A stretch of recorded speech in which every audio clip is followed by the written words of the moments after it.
In this video, you will see how easy it is to make a sale in Orderry. On the Sales page, click the Plus Sale button. Select an existing client from the database or type in a name and create a new client.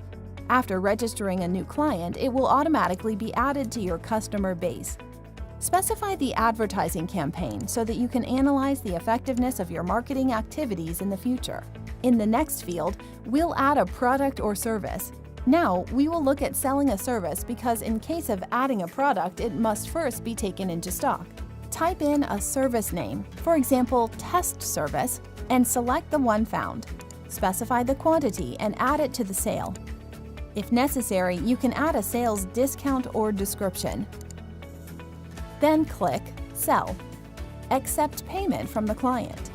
Specify a method of payment and a cash box. Here you can also print a document, for example, an invoice or a warranty card. Save the changes. Done! The sale is successfully created and the money is received in the cash box. Now you can go to the Reports page and see the profit from this sale as well as the employee's salary accrual.